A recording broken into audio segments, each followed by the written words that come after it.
From NFL quarterback to Hollywood to the mayor's office, and now behind the mic at KXEX, this is the Autry Show. No retreat. And so, my fellow Americans, ask not what your country can do for you, ask what you can do for your country. Mr. Gorbachev, tear down this wall.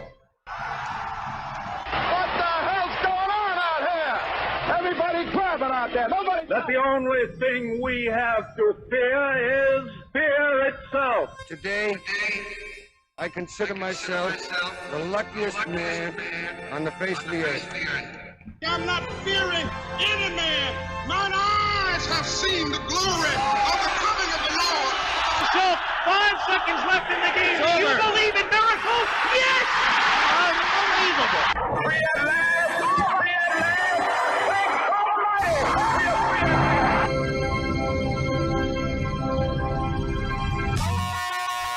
You're listening to the Autry Show on the best talk in town. Talk Radio 1550 KXEX. Call Alan now, 559-899-1550. And welcome to Alan Autry No Retreat. I'm old Alan Autry, and as always, so honored and humbled to have you here on Manic Monday. We finally have a name for it. We had Taco Tuesday, Free for All Friday, a Thoughtful and Thunderous Thursday, Big Wednesday named after the surfing movie. So I was searching for Monday. I kept thinking of Mamas and the Papas. Monday, can't trust that day, Bobby. But Bobby came up to it. Bullet Bob with us here on Manic Monday, usually here with Taco Tuesday. Got something to do on Taco Tuesday. So he said, hey, can I come here on Manic Monday? And I saw it on the text. I went, there it is. First time I'd heard it, Manic Monday. Well, that's also the name of the song, too. Yes, I know. That's great. Yeah. I think it describes Manic Monday, especially the world we're living in, right, brother? Manic Minute, but anymore. You know, it's it changes actually that quick. Yeah, it's almost like if you're actually sane, you're an outlier in this world. I mean, I don't know what is going on. There's no mother, no father, no son, no daughter. You teach your kids to be racist. That's good. Gosh, open borders. Come on in whenever you want to. We don't care who you are, what you've done. Come on in. Inflation is good. Ask Joe Biden. No, inflation is good. Or the Putin price hike. Now, if inflation is good, Bobby, this is not on our list, but just things that befuddle me. I just get a little confused. When inflation Heaven forbid that you get befuddled, because then it becomes a real issue. Well, it's when I get more befuddled. When I get befuddled beyond that's when I get more befuddler. More befuddled, not hard to do with me. You've known me for a long time. Easily befuddled here. But you remember when Joe Biden came out and when inflation reared its ugly head, like we remember during the 70s, the gas lines, it wasn't pretty. Yep. People don't know of what they speak. Inflation is the ugliest thing. We were raised by parents we loved dearly, loved us, hardworking, but they weren't out there, in Wall Street.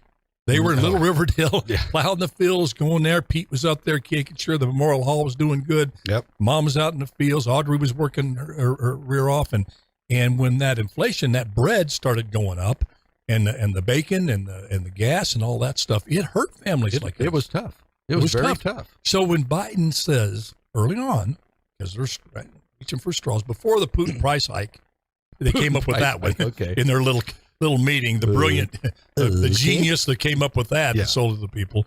It was inflation is good. Inflation is actually... Just hang on. Just hang on. Just hang with us. Inflation. For a little bit. And I was going to make a point by telling this story, and I've completely lost what the point Did I throw you off track? No, it's Manic Monday. Well, throwing you off track is not real tough. Oh, sometimes. No, I was saying that everything's out of whack. Inflation is good, not bad. All of this stuff that's going on. Open borders are good. Teaching our kids to be racist is good.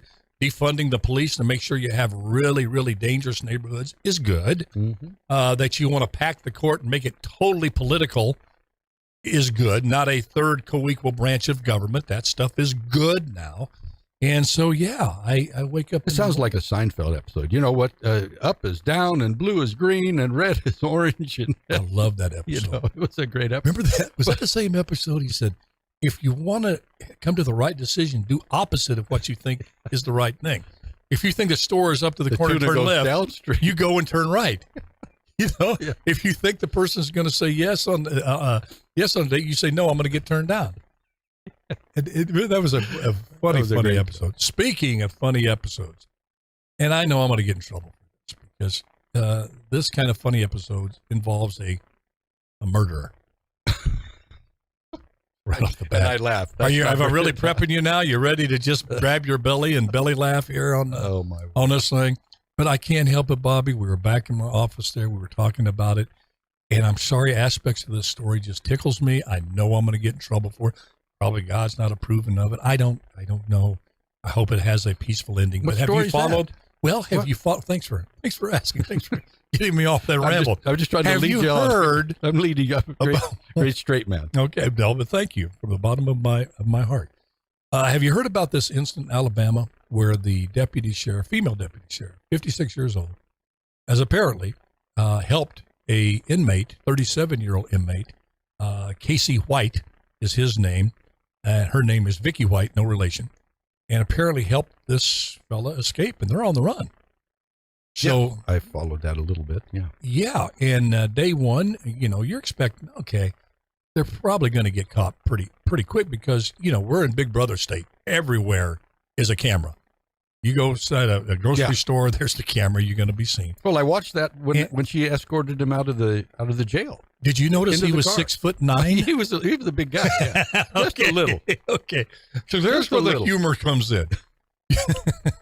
and I don't, my heart goes out. I mean, it's obviously not forced.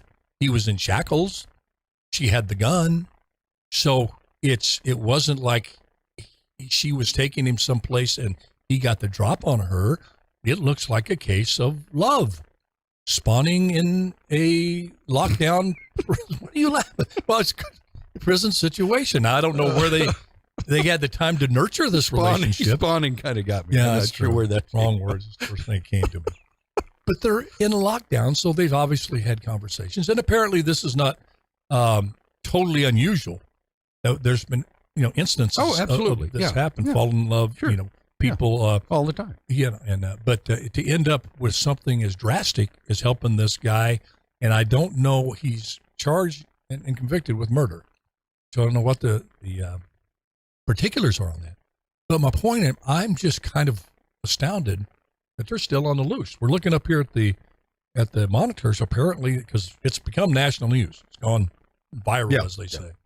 And I'm thinking, okay, it's been a couple of weeks, and this guy's 6'9". How is she hiding him? 6'9", dude. And then I saw, and this is where I got to tip my hat to them. Apparently, there's video of them. They think it's them outside of a hotel, Bobby, little Bob, and they've somehow gotten their hands on a wheelchair, probably thought of beforehand, and he has a wig on and masquerading as a lady in a wheelchair. Not bad. Think about it. They went, hey, you're 6'9", dude. How do we hide this height? And that's pretty inventive. Pretty creative. Now, though, they're going to get caught. Yeah, well, eventually, hopefully soon. So again, what is their think that they'd rather have these few fleeting moments? Like, try to get inside the head of Vicky White and Mr. Casey White. Is this just like, because she's apparently, I guess, getting over a divorce and that sort of thing, and he's a murderer. Are we getting over that? What was interesting was I read that she had requested to remove him from the jail by herself. Requested to do it by herself. And they apparently allowed her to do that. Now, that's what I read. I don't know if that's true, but I saw the video, and he's coming out of the jail, and she's with him, and it's just her and him. I thought about that. What is she doing alone? Yeah. And I'm going to get in trouble. A female officer, like, they can't take care of her. Of course they can. But he's 6'9". And I don't buy... Violent offender? Yes. Yeah. and she's 5'6" woman. I just don't buy this gender equity stuff. That actually she's just as strong as him, Alan. You feminist, Nazi. You know, I mean, let's face it, that they would not have somebody else. If you see the video, with her. Yeah, exactly. If you see the video, she goes inside the facility, and it's gone for a bit, and then she comes out with him, and it's just those two. Isn't she walking in front of him? And they get into the She's going with her back to him. I think what I saw. I think so. And then they just get into the police vehicle and drive away. You know what reminded me of? And we'll just take a break after this. I can't imagine. Well, it reminded me, and I hate to chuckle because the guy's a convict, man, and this woman's going to have her heart broken. She may be in danger. She could be in danger. You know, this guy's kills people. Yeah, he's not a good dude. Right. But I can't help but flashing back to 1973. When you remember a guy, basketball player named Marvin Barnes? Yeah, Bad News Marvin Barnes. Bad News Marvin Barnes. Yeah. Well, story about Marvin. He was drafted number 1, I think, by the Detroit Pistons. Not number 1 overall, but a number 1 pick. And there was some baggage that Marvin carried. Marvin wasn't, how do I put this, the brightest chrome on the bumper, not the sharpest tool in the shed, not the sharpest knife in the coat. Yeah, you could go on and on. He just was by every measure. Just heck of a basketball player. He could if he could remember the plays and which side of the basket. He could hoop it up. Yeah. But apparently he grew up, very nice guy apparently. And I do believe, don't take this to the bank, but I do believe it was in Detroit. He was drafted by Detroit. Homeboy. They loved him. I may be wrong on that, but he grew up in a very poor neighborhood, and they all knew Marvin. Marvin was 7 foot tall and known as the Gentle Giant. Everybody had the barber, the grocer, the whole extended family there in that neighborhood. Well, things didn't go too good for Marvin, and he was running low on cash. And Marvin decided, well, I've seen a lot of people do it around here. I need some quick cash. I'm going to hold up a liquor store. So he puts a ski mask over his head. He walks in to the store. How tall was he again? 7 foot. 7 foot tall. And behind the counter is a clerk that's known Marvin since he was a 6 foot 8 inch fifth grader. and he goes in and Marvin puts the gun out there, points it at him with the ski mask on, and says, "Give me your money." And the guy behind the counter goes, "Come on, Marvin, put that gun down." And Marvin replied, No, it ain't me." True story.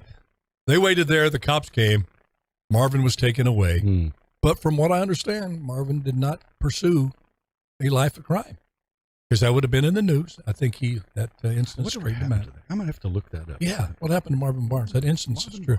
Okay, we're going to take a quick break. When we come back, we got Lane on the line from Alabama, one of my favorite people. And the note says, "It happened in her hometown!" Exclamation point.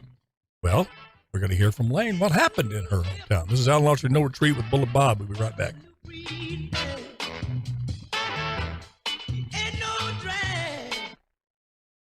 Papa's got a brand new bag.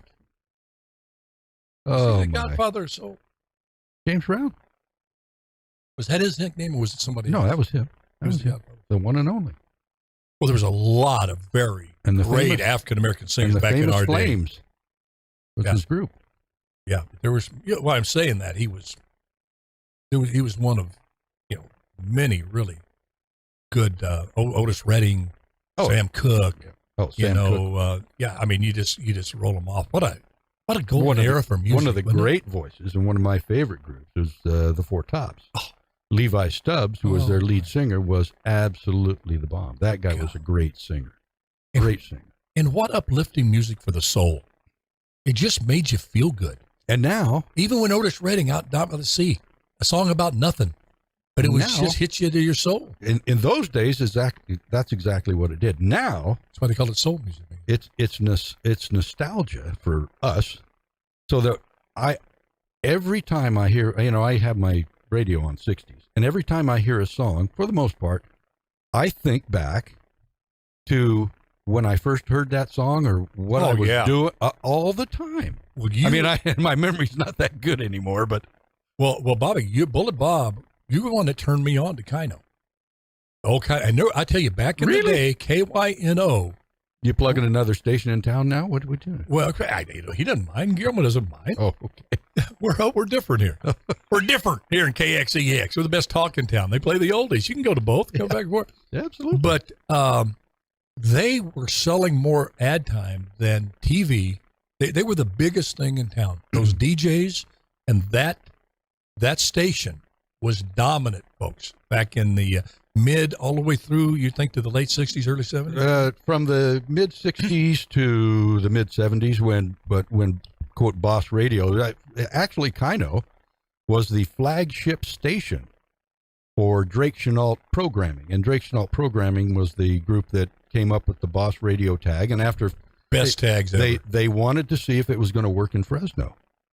And when they started working in Fresno, then it went to San Francisco, KFRC. The format to all these other stations, and it was all Drake Chenault formatted music. And, you had the fast-talking boss jock, and they had the engineer back there, and they worked 3-hour board shifts, and they were, prizes and giveaways and all of this kind of stuff. And just the great deep voice in radio. Yeah. That kind of stuff. And that was all programmed, and it went clear across the country.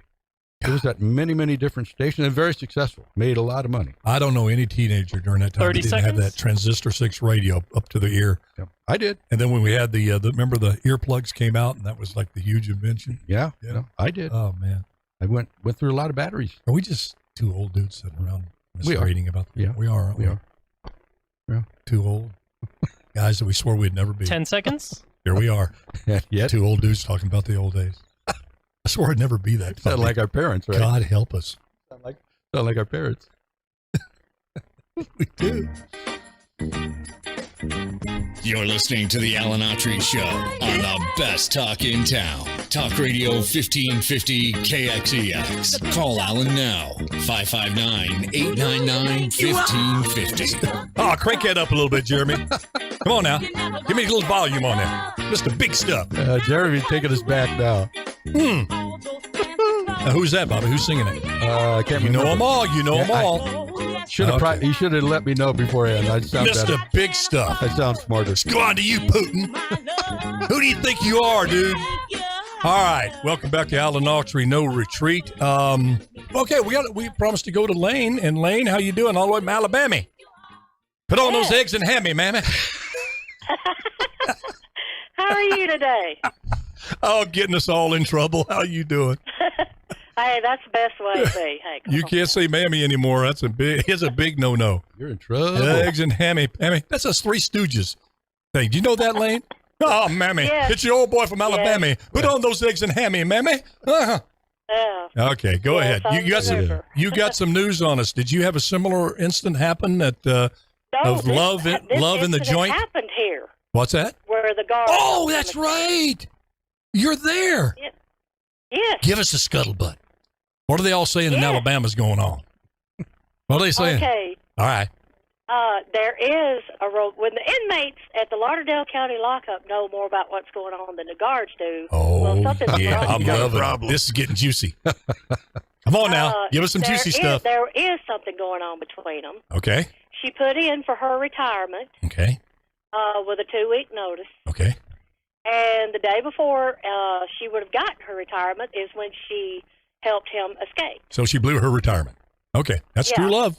Of course, he thought he was going to keep it. Somehow or another, she still thinks she's going to get it, but our sheriff here has said no. She is not getting it. It's not going to happen. People are actually getting mad around here because they think she deserves her retirement. Okay. Oh, really? Oh, wow. It's split there. Believers in true love. Lido. Well, let me ask this: Unfortunately, I've had dealings with her, but I've told you about my son being locked up. Yes. I've had to deal with her. Well, she. Oh, you've dealt with this person. Hold on, Lane. The most truthful person in the world. Lane, hold on. I just got to clarify this. You have dealt with Vicky White personally? Yes. Oh, yes. I didn't know that. Now Okay. we're getting down. You dealt with. Okay. If you had to call up there for any reason over an inmate, or if you put money on their books, that's who you dealt with, was her. Wow. So Yeah. what you're saying here is this individual is what? Describe her as a law enforcement officer. Is she trustworthy? Someone that's No. okay. That's what I'm hearing. I thought that's what I was hearing, that she wasn't. But I don't want to No. go after somebody I don't know. No, she is not. I mean, her standard answer is, I don't know. I had not heard from my son in a couple of days. I thought, well, maybe he mouthed off and maybe got a privilege taken away. They do that. Okay. But I call up there to check on him to see if he's okay. She tells me he's not there. Well, of course, it scares me, and I call his attorney, and I ask him why he wasn't there. He said, he is there. I said, well, Mickey White just told me he's not. He said, let me take care of this. He calls up there, and he calls back. He tells me if he don't call you within 10 minutes, he said, call me back, and I'll go up there. He is there. In about 5 minutes, my son calls me. Holy cow. So yeah, you put two and two together. You got four. This lady, obviously, she's, how do I say this politely? Because like I said, I don't know her. I'm just hearing what you're saying. You're close to the situation. You've dealt with her, but it seemed like possibly some nefarious stuff going on here. Well, the inmates have come forward and said that, yes, that there was a relationship between them. And to my understanding, he is her probably now ex-husband's cousin. This guy that she let out may be her ex-husband's cousin? Yes.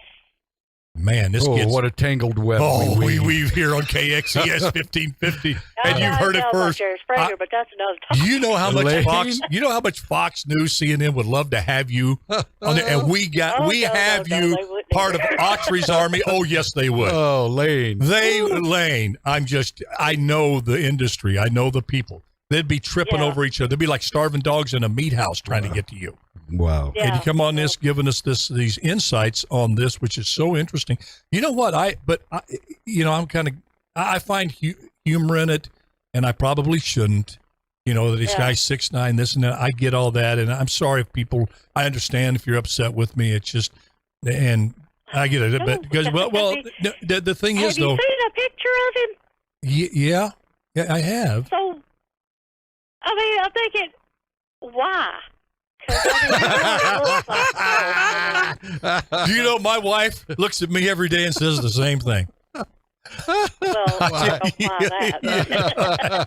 She says, seriously though, you know what I am concerned about? You know, this guy's a killer. And, she may not be the best person in the world, but you think for her safety and what she could be talked into. She went and bought an AR-15. So he better be concerned about his. Well, that's true. Yeah, the old instincts to survival come. His is like, hey, we kill somebody before, we have to do it. We're on the run, so we need this car. So let's do what we have to do to get the car. Or she feels the thing's coming in on her, and how do I flip it on him? Has been determined to be about $90,000. Do what now? I said the amount of money that they have because she sold her house. The amount of money that they have together has been determined to be about around $90,000. That's enough to get you out of the country. Mm-hmm. Exactly. Certainly enough to get you out of Alabama. And and I mean, and now there's rumor that Dog the Bounty Hunter's coming here. I don't know if any of that's true or not. Oh, probably is. Been said. No, this is right in his wheelhouse. They say Nancy Grace. I'd rather have Dog the Bounty Hunter absolutely than I had Nancy Grace. And I tell you, but, this is juicy stuff, Lane. Exactly, Lane. And let me tell you, I never thought about that. But your worst nightmare, if you're on the run, is to have Dog the Bounty Hunter coming after you. Yeah, but I'd rather have him than Nancy Grace. Well, of course, he knows how to. I mean, that's like back in the '60s, having to, knock at the door and you open up and it's Mike Wallace. From 60 Minutes, questions. Yeah, well, Lane, thanks for we got to take a break here. Great info, Lane. But Lane, thank you, and prayers for your son, and thanks for giving. And we'll come back home tomorrow, by the way. Yeah. Oh, that's great. Fantastic. Yes, we're going to talk to him on the show. We're going to set that up. But listen, if you hear any more juicy stuff, let us know. I will. But God willing, this Romeo and Juliet, Thelma and Louise, and you can say Thelma and Louise because it's gender neutral world. This dude Casey White's right. now, you know. You be good now. Yeah, all right. Thank you, Lane. All right, this is Al. Well, I heard O'Neill put her down, but I hope Neil Young will remember. What should he remember, Bobby? That's Southern man, don't get around anyhow. Say it again. Sweet home, Alabama. You know what I saw? I'm sitting there, honest to goodness. I gotta be honest. I'm driving down 41. I'm thinking rolling down highway. That's another Highway song, 41. Yeah, that's a good song. You say, yeah. You guys sing when you and Bobby get together, Bobby Powell? Oh yeah. Okay, I got to come and watch this band. They practice now. Childhood buddies have this band. And Bob was a great drummer in high school, and Bob could play the git fiddle. He could play it. We are a trio. Yeah. And with our buddy Kevin Wygant and a great bass player. Okay, he's bass, your drums, and Bobby's lead guitar? Bob's, lead and rhythm. We only have him for the guitar. Can he do both? Can you do that now with technology? He just plays some different chords, yeah. Okay, so I'm dumb about all that stuff. But yeah, we sing. We sing. With a Spanish we sing, we dance, we juggle, we do a lot of stuff. Yeah, but you need some paying customers now. Did the Spanish Nights ever, by the way, Spanish Nights were the group of our buddies that played all of our high school dances and stuff. Were they 3 or 4? Oh, Spanish Nights were 3 or 4? No, they were at least 4 or 5 because they had horns in there. Remember Sammy Avila played great trumpet. Yes. I forgot the trumpet was in the Spanish Nights. Sam was in there. And Midnight Hour is my favorite. They'd break into Midnight Hour. Oh, man, they did a great ID. Ignacio was on the drums. Yeah, Ignacio Dominguez. Ignacio, hope you're listening out there, or somebody who knows Ignacio, tell him we gave him a big call out. No finer person that we great guy have in our life than Ignacio Dominguez. Don't see him enough. No. Remember that group out of Hanford called Hunted? Yeah. They were good. Well, actually, John Dutra from Riverdale was the drummer for the Hunted. Mm-hmm. They made a record, and it didn't do anything. No, but I remember that they were a good group. They were a notch above. Yeah, they were the Spanish Nights only because they practiced more. Spanish Nights would have practiced more; they would have blown the Hunted away. But they had somebody on from Riverdale on the drums, did they not? McGraw? No, John Dutra. Was that John? That was John Dutra. Yeah. Okay, great drummer. Yes, great. Not as good as you. Well. Much better than me. He tried. Much better than me. He tried. No, he was good. He was really good. Oh, sorry. We just can't stop going back to nostalgia on this show, can we? I don't know. 30 seconds? I don't know if it means anything, but Jeremy's falling asleep in the control room when we're talking about this. Oh, look at this, Bobby. What? Pompeo breaks with Trump, attacks Dr. Oz. Uh-oh. In Pennsylvania Senate race. Uh-oh. Big news. You must not have... We going back there again? Feel free to attack Dr. 10 Oz. seconds? We have converted Pompeo. He has absorbed the 3-month indoctrination program for the Truth Ministry. There's a guy right there. You're listening to the Alan Autry Show on the best talk in town. Talk Radio 1550 KXEX. Call Alan now. 559-899-1550. Oh, yeah. Wait till the midnight hour. Well, not much good happens after the midnight hour, I've noticed in my life. Never happened to me. Nothing good happened. A lot of bad stuff after the midnight hour. Makes a good song, though. All right, Robert. Bullet Bob. What? I got a bone to pick with the system. I have, for the last 10 years, worked with at-risk kids. We put together a team of mentors, life coaches, and we're at a couple of sites now. I walked away from it for a while, turned it over to some other folks, did some movies, always planned on coming back and doing that with part of the energy and time that God given me. And there seems to be I call it a political ideology that's kind of swept over the system of helping at-risk kids. You call them intervention programs where they bring mentors in the lives of these kids. And I guess because of 2020, the riots and all the the crazy stuff going on, there's a push now to match up at-risk kids only with mentors and life coaches of their same race. Under the pretense, or I shouldn't say pretense, under the theory that if you're another race, number one, you can't relate at all to this kid. Number two, the kid can't relate to you at all. So it doesn't matter if you've been gifted by God with a unique ability to speak to a kid, regardless of the race that they are, and that's deprived of you. If you're Hispanic, you can't mentor a black kid. If you're a black individual, you can't mentor Hispanic. If you're white, go out and try to mentor the sheep out there in Layton. I mean, you're just not going to. How does that sit with you? Because I think it's very disturbing for this reason. I'll let you go on this. I tell you, folks, it's all over the country. 2 years these kids have been out of school. They've been pretty much running wild with no discipline, many of them. They didn't stay at home and do the Zoom learning. The distance learning is a miserable failure. The consequences of which, in terms of mental health and physical health, we're going to be dealing with for generations. Okay? So they're coming back to a school thinking school's optional, number one. Hey, why can't I do it at home? There's a lot of discipline is, if implemented at home, the data's in, not very much at home. Parents are at work and that sort of thing and stuff.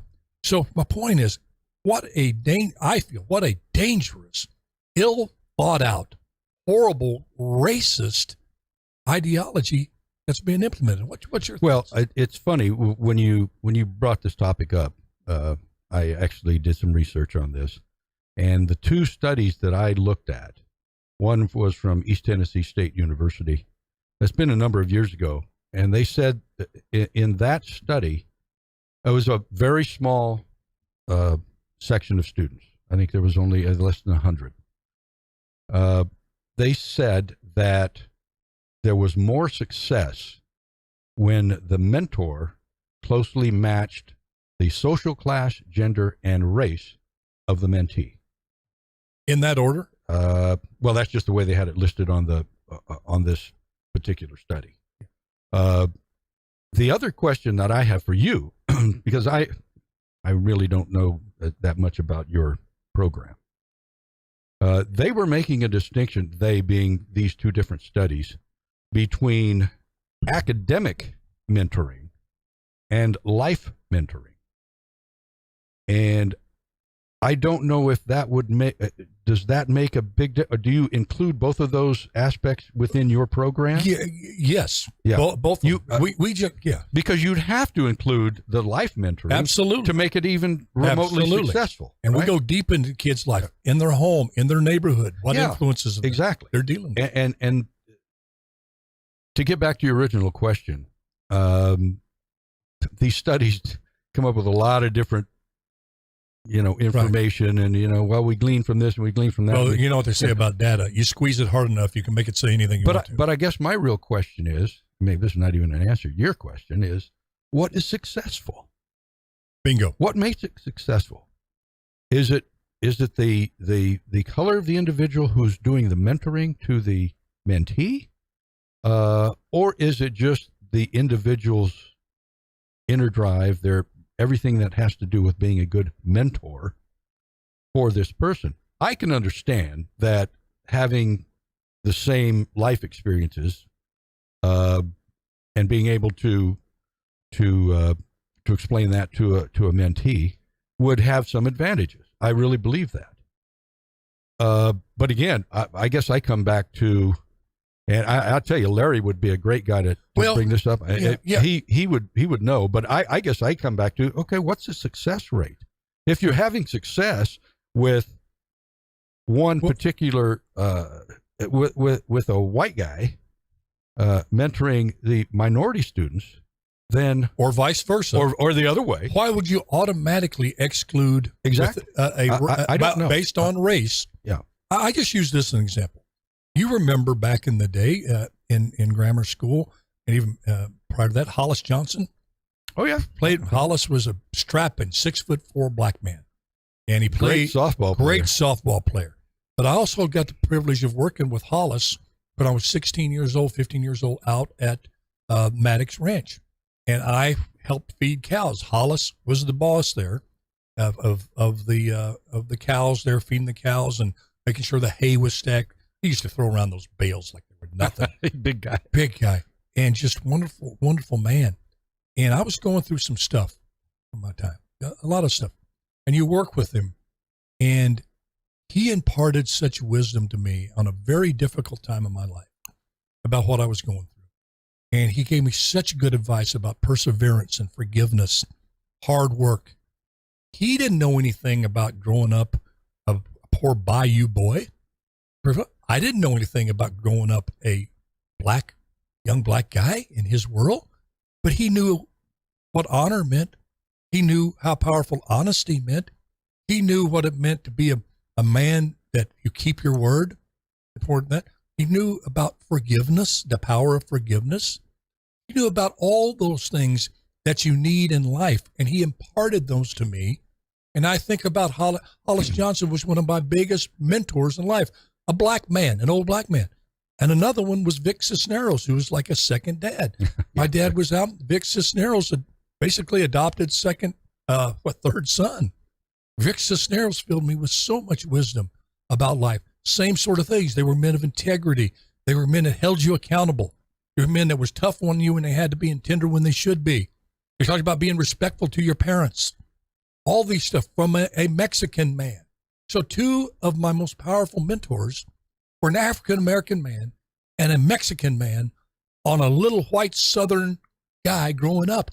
What if they would have been in today's world? No, you can't minister to Carlos Brown, Alan Autry, because you're not his same color. He would relate more to George McKean. George McKean, a great guy, but George McKean had a store.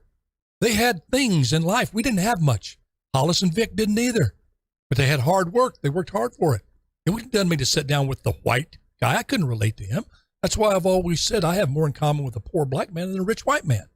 And you know Kareem Abdul-Jabbar, right, folks? You know who Kareem Abdul-Jabbar, when he changed from Lou Alcindor to Kareem Abdul-Jabbar, he only allowed one person to continue to call him Lewis. Mm-hmm. And I'm going to let you say who that person was, Robert Leon. Well, that was his coach at UCLA, John Wooden. John Wooden. And I asked Kareem, why did you let John Wooden? He says, because he earned it. And I asked him, what do you mean? He said, he taught me how to be an honorable man. Here was a pretty well-to-do white Christian guy, and you had this black kid, 7'1", coming out of Power Memorial High School in New York City. Yep. All the things going on in his head, because Kareem's a deep dude. Yeah. He'll tell you he had some stuff to work out. And John Wooden helped him through that. A white guy. Come on, man. Get rid of this racist crap, Bobby. Like you said, do you have some demonstrable skills in mentoring? Have you proven that you can help a kid navigate life in a successful way with your interaction with them? Let's start with that first. Like you said, and I was hoping it was in order. Social, economic, then race on these studies. And gender. And gender was down there on the list. And then I know some female mentors that are just great with these kids because they've wanted to have kind of a mother image that wasn't there. Anyway, I just think it's a really, I wanted to touch on this because, you know, your kids are at school out there and all of this stuff going on, critical race theory. You know, you heard Bobby and I talk about that a lot. It's just evil. It needs to be stamped out. You don't teach a kid that they're racist, that they're a member of an oppressor group or oppressed at the day they're born. Come on, rid of that crap and get it back to not what it used to be, the education system 2.0 on a lot of things. But you don't come in and institute this race-based everything. I mean, everything's race-based. And then I'm thinking about this coming in. That's why I got to tell this real quick story. We'll go to break. I'm thinking about it. Racism. Okay, there's racism in the country, but you know it's not like it was. This is not 1930, and it's not 1950, it's not even 1960. It's getting much, much better. So I'm thinking about this issue, and I'm driving along Highway 41. This truck goes by me. Oh, now look over there. He's flying the Confederate flag. Well, I'm going, well, You got to tell me the job's not done, is it? Well, it's not completely eradicated, at least on and Highway 41 at 11:30. It never will be. All right. This is, it's true. As much as we would hope that it would. It's all right, folks. We're going to take a quick break. This is Alan Autry, No Retreat with Bullet Bob. When we come back, we'll talk about what does victory look like. I think we've got enough time to delve into that and what it looks like in Ukraine. Have you ever thought about that? Because, we want the Ukrainians to win. Yeah, we do. But what does that look like? And what will be the consequences of that? We'll be right back. Did I answer your question? You did. I while you were talking, I wrote down a little note. We will revisit this subject because I'm going to have Larry, like you said, that's a great suggestion. Have Larry in on this on Wednesday. I mean, a 45-year educator. Yes. That guy, he knows more about that than I would ever even pretend to know, and wouldn't pretend to know. But I think what he draws on, though, he draws on his. That's what I love about Larry. He'll draw on his education. Great man, very wise man. Yep. Yeah. Superlatives aren't enough to describe this guy. But he'll draw on his education background on certain things, but then he draws on the human aspect outside of the education, of which the education system often misses when they put together a program or a policy. They don't imbue it with enough street sense of humanity. Yes. The one size doesn't fit all. You have to have standards, but that one size doesn't fit all, and making these broad racial, edicts, just based on race, is just really, really, folks like Larry who are in the system, they see what happens when you have a dearth of this type of knowledge and wisdom in the system. It just, you implement it, it goes, well, it sounded good when we were putting together in the thesis. When we were in the laboratory at Harvard, it sounded good. Then you apply it to reality. And look at the results. Yeah, you go, what? Exactly. The results of the success. That's why one of your heroes, as mine, Thomas Sowell, said, you got to look what is. When you apply a ideology, a theory, a vision to reality, then you have to see, then that's when you find out where it works or doesn't work to a great degree. Absolutely. And then what the left, many on the woke for left does, they get it, they apply it, it doesn't work, but they blame something else for it. They keep it in place, fund it even more, a losing system that clearly doesn't work. Well, let's keep pushing money on this thing. Maybe something will happen by osmosis. There's no enough money. Can we make those printing presses go a little faster? My goal Inflation is slowing down. We need to pump it up. We got to see $25 loaves of bread before November. And this doggone thing, I think about my daughter. They moved into an apartment in Clovis, way overpriced, but that's the housing market in around here now. And she's working 2 part-time jobs, and trying to make ends meet with 30 seconds with 2 kids is difficult.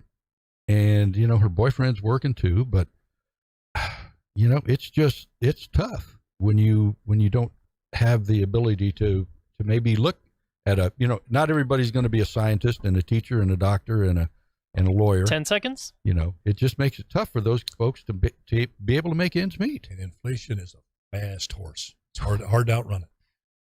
Terrible. Now we're talking. You're listening to the Alan Autry Show on the best talk in town. Talk Radio 1550. He wasn't talking about us, was it? Call Alan now. 559-899-1550. Cooking something up with me. I'll keep it there for one more verse, Jeremy. Hey, sweet baby, don't you think maybe we can find us a brand new recipe? All right, here we go. Here's the best one. I got a $5 and a $2 bill. It's only worth 50 cents now. Spot right over the hill. There's soda pop and the dance is free. So if you want to have fun, come along with me on KXEX 1550. All right, that's enough torture for our listeners. Well, you heard that all along. Your mom loved Hank Williams. Oh, God. She loved Hank Williams, Johnny Cash, Lefty Frizzell. Ray Price. Country music to Ukraine. I heard they liked country music in Ukraine. Did you know that? I didn't know that. They got, you could, absolutely. I don't know who the Ukrainian singer, he'd be singing that. It's good looking. What you got cooking? I was about cooking some porridge up with me. I say, sweet baby. In a basement. Don't you think maybe? No, they do like country music. I just all right. What everybody? Oh, we got to beat Russia. We got to grind them into dust. We got to make it so they never rise again. Do these people realize how dangerous that kind of rhetoric is? And so dangerous. I won't get into it now because I want your response. But on Wednesday or Friday, we're going to get into it.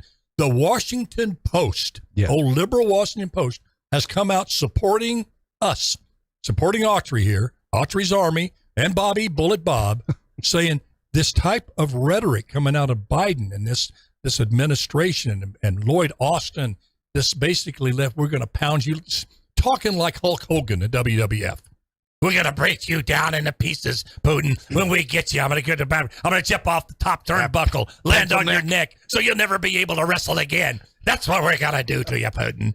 And the Washington Post even said, this is dangerous, dangerous rhetoric that you have this man, if you do grind him into dust, is going to pull out of his holster a nuke. He's got both of them in two holsters right there. And rather than being ground into dust, and what country would? No matter what leader. Yeah, exactly. Bobby, what country? None of them would put up with that. If we were being attacked and said, we're going to grind you down to dust, Joe Biden, where there's nothing left, American people, we're going to kill you. We're going to wipe you completely out where you're never, ever going to be an influence in the world stage again. Yeah. Just not real smart. And I think we even talked about that when Austin was over there a couple of weeks ago and the rhetoric that he used. I mean, it sounds good to Zelensky. Oh, God, it said red meat to Zelensky. Yeah. But just really, really dangerous. But is it good for Zelensky? Is it good for the Ukrainian people? Well, I've said from the get-go on this thing, and believe me, I don't pretend to be a military strategist. Who needs you? You have your opinion. But you can look at things and kind of figure it out. You do a little bit of research. I think, and I said this, I don't know, I think maybe the first time I came out on the show, 3-4 weeks ago, cut your losses. Absolutely. Your country's being destroyed. Now I see the steel plant's been invaded, so that's going away. That was their last big stronghold. The Avastal steel plant, yeah. Yeah, the Avastal steel plant. And they've made a big push. Russians have made a big push to finally get in there and take care of that. Grind them to dust. I would, just cut your losses. The thing, your people are done. They bombed a school the other day with folks hiding in there. 60 dead. Yeah, 60 innocent civilians who were hiding in the basement or whatever are dead. Your cities are being destroyed. Your whole infrastructure is gone. Food, the basic necessities, clean water. That's in some of these cities hasn't existed since for almost 2 months now.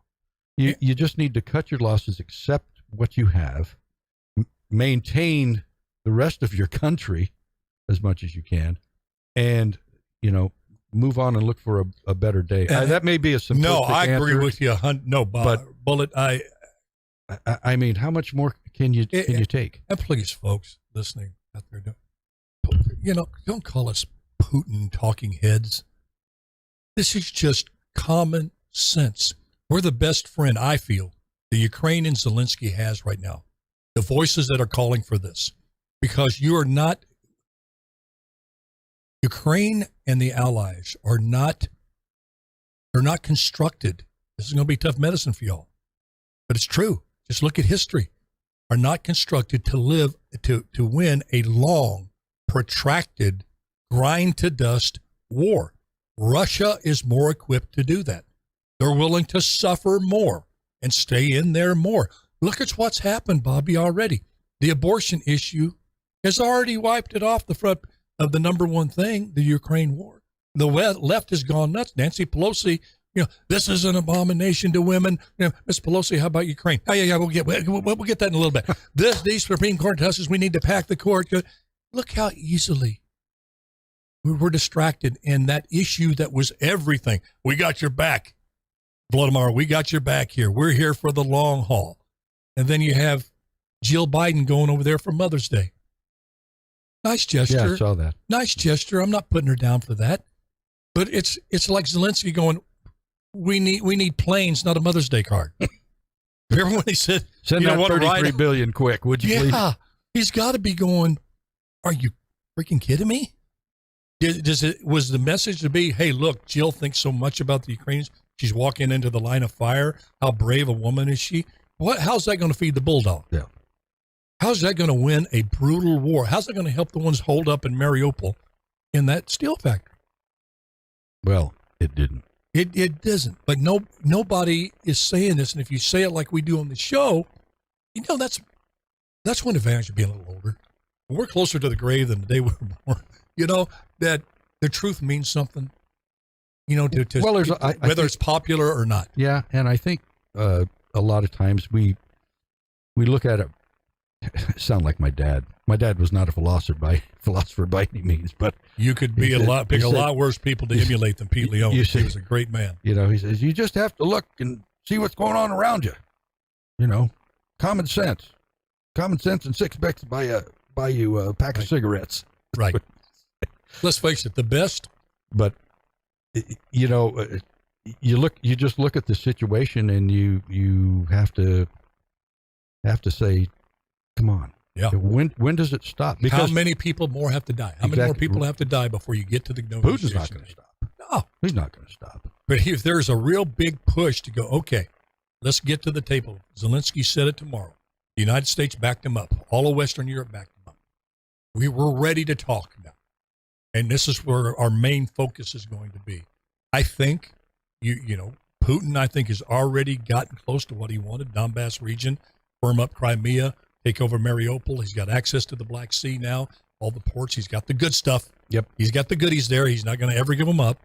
Then he might, because he knows he's got to rehabilitate his image a little bit around the world. Yeah, I think that's suffered. The longer it goes, but does he really care about that? You think? I don't know. I think he cares about his legacy.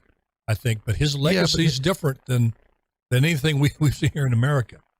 It's a whole different He's world. on a different plane, that guy. Yep. He's coming from some other direction. Well, folks, thank you for tuning in. That music means we have to depart for today, but man, we appreciate you being here. Leonard Slide. Bullet Bob, thank you for being here. Thank appreciate you. See you on Wednesday. Hopefully, Friday. Friday. Free for all Friday. Friday. Love you all. God bless. And remember, just do your best and let God do the rest.